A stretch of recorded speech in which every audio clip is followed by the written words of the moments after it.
Alright, I got a tip for all you crafters out there. If you're a leather crafter and you're looking to burnish some edges, this is how I do it, and more importantly, this is how I refill the way that I do it.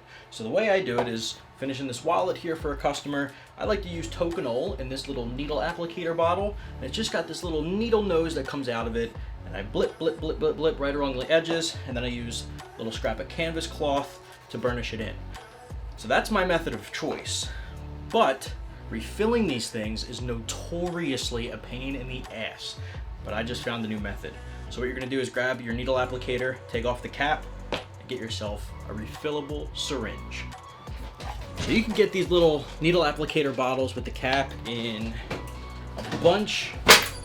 You can get them in like a 3-pack. I got mine off of Amazon, so you really only need one unless it gets really crusty and dried out, so you have replacements.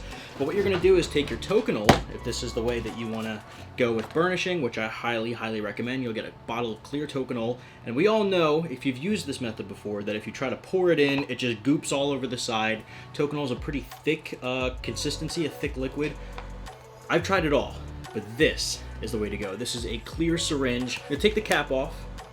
You're gonna suck the Tokonole up, pop this baby right on the entrance, whoosh, spit it right in. You might make a little bit of a mess, so you might wanna have a rag on hand, but this method works. Here, suck your Tokonole up.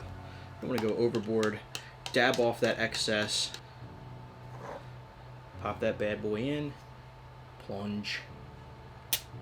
Now when you plunge and you pull back, it's gonna go psh, because all the pressure builds up. But I just filled that bottle halfway up. So what you can do, pull back just a little bit more. You don't want to waste the Tokonole, so I kind of dap it off here so that it falls back into the container eventually. One more time. Boom. It's filled 90% of the way. I don't really go to 100 just because the next time I go to squeeze it and use it, it'll all dump out, and that's kind of frustrating. But then what I'm gonna do is take this over to a sink. I'll pull this out, fill it with water, plunge it out, and do that a bunch of, maybe like 10 times to get this out. So you don't want this to dry up. Cap it off, you're good to go. Once you have your bottle filled, put that cap back on, and it does come with a little rubber cap so that, you know, overnight you can store it maybe face down, all the liquid will drip to the tip, and it won't dry up here. Take your project, and now get a full bottle of Tokonole. Do your daps. I highly recommend canvas cloth. Just like this. Beautiful, look at that.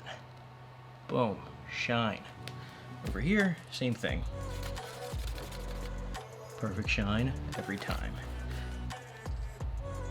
Hope that helps.